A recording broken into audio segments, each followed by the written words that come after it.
अंगनावा बोलिए अम्मा जी। रथ साजी मैया रानी आई है जब अंगनावा बोलिए। सम्मानित कर दी हमरा के, क्या बात है। बार बार प्रणाम बा, स्वागत बा, अभिनंदन बा। अपना बेटी पे ढेर सारा आशीर्वाद प्यार बनौले रखी जा, ताकि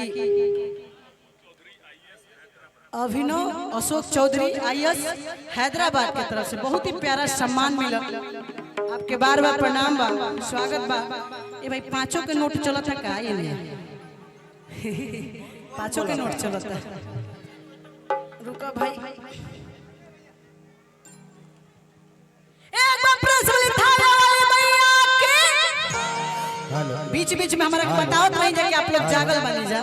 रामायण यादव, राजू यादव जी के चाचा, मेला ठेकेदार, 101 रुपया के बड़ा पुरस्कार, स्वागत अभिनंदन बंदन। माई से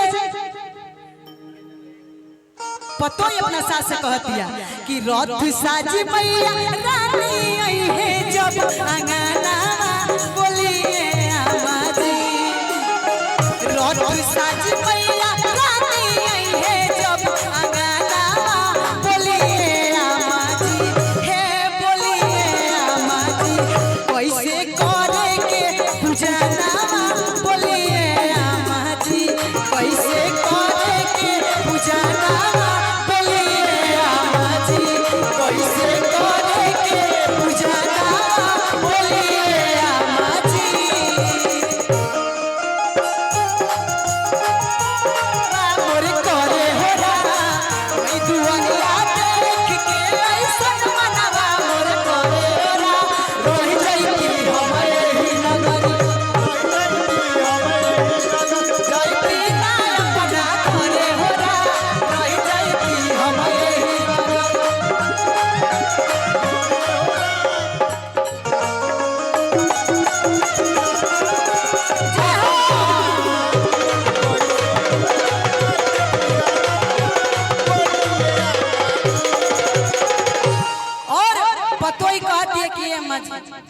कि पाठ करे पंडित जी की आरे अपने से करे के, अरे पूजवा खाती कलसा घर में आरे कवना मोर धरे के। बड़ी समझदार पतोई घरे भी है नो। पतोई बोलिए नमो बोल दे। ना ना आपन नमो होता है शीला देवी की तरफ से। पतोई माने जाने लेनू, पतोई माने लेनू, माने लेनू, पूछ के कुल काम करे लेना। पतोई बेलना से गोड़ता बेले। ना ना बेलना से दबेले। आजादी बेलना से दावत हो तो आज हम माई से मनाई कि जाई तो खूब बढ़िया तेल लिया कि हम मालिश करे आपके। का कहता रुए बाबूआ बताओ। लेकिन ये गलती बा, हम तो सब तरह से कहब कि भाई अपना माई के अपना सास से 2 आदमी के सेवा जरूर करे के चाहिए।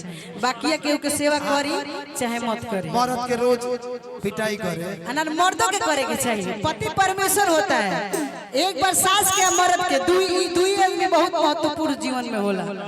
हाँ ये बाबूआ धनंजय जी मेहरारू बेलन से नान सेवा करेले। यही से रोज प्रोग्राम में भागल रहता नहीं। 2 दिन के गैपिंग मिला तब पटना से घर नहीं खिल जाते हैं के। लेकिन जाए दी माता रानी के दरबार में आई बने अब जाए तो मेहरारू ढेर प्यार करी आपके। माई से हम मनाई आ कह दिया पतोई कि पाठी करी है पंडित जी की अपने से करे के।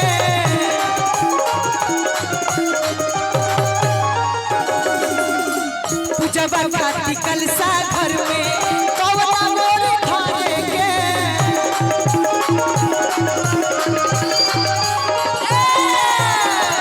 भाई देखी